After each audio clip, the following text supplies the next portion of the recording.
has a 6.4-inch AMOLED screen, but this one, as you notice, also has the dual camera on the front. Moving to the rear, both these actually have triple camera setup, and cameras have been improved. Now even we have a wide angle lens. It's a 16 megapixel. I'll show you some sample shots later on, guys, and I'll also be doing a official unboxing of this one when I receive the Indian retail unit. This is just a quick hands-on look at these devices. And one thing that I really liked about these devices are that build quality obviously looks very premium and stuff, but they're very light to hold. This S10 weighs just 157 grams, whereas this S10 Plus, though on paper it weighs 175, but the weight distribution has been done very well. That's what I have noticed. To give you an overview, now this one has that ultrasonic fingerprint scanner, and as you can see, this shows over here, so you can just tap here and it unlocks. And I've just set it up, guys, and it's actually really fast, so it's very convenient. So we don't have a physical fingerprint scanner. And if we look at the top, we have the SIM tray, secondary noise cancellation microphone over here, and we also have the power button over here. Moving here, we have the speaker, USB Type-C port, 3.5mm headphone jack is still retained. That's a good thing.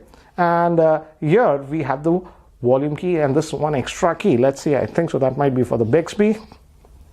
Yes, we still have that dedicated Bixby key available. And here, if you notice, let me just go to a page, and here, as you can see, this has that dual camera, whereas on this S10 we just have a single punch hole camera setup, as you can see.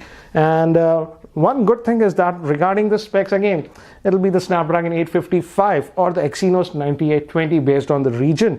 But the good thing is that both these devices come with 8 gigabytes of RAM, and storage is 128 gigabytes minimum, and you can also get a variant with 512 gigabytes. But the good thing is that the RAM is 8 gigabytes, so that's actually a nice thing on this one. And there'll also be a special edition of this one that might come with about 12 gigabytes of RAM. Now if we talk about the interface, again, as you can see, it's the Samsung One UI interface that we have seen in earlier devices. Some of the Note 9 also got it and stuff, so that's what it is. And if you go over here, it's a familiar UI, and as you can see, if you go to software information, this is coming with the One UI version 1.1, and obviously Android Pie out of the box.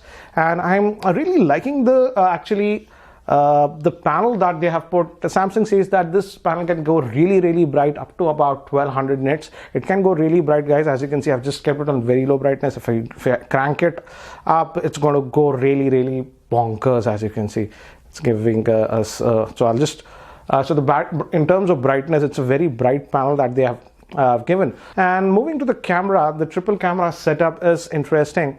As you can see, I'm just shooting it here indoors, so I can't share a lot of sample shots as of now, but we have this 3 things over here. So we have the regular 12 megapixel camera, which is actually having a variable aperture, so it moves between 1.5 to 2.4 based on the lighting. And we also have secondary 2x zoom, as you can see, like we found in earlier phones. And we also have this one, which is the ultra wide angle. And as you can see here, I just took some samples in this room, and this is a very quick idea regarding the camera.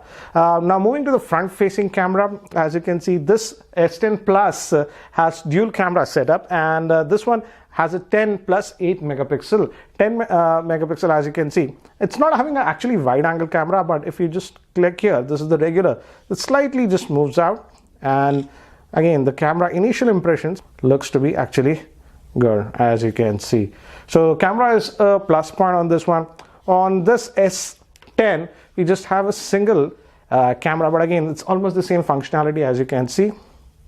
This one has a dedicated depth sensor, so you can play stuff a little bit more. But the rear facing camera is exactly the same on both these devices.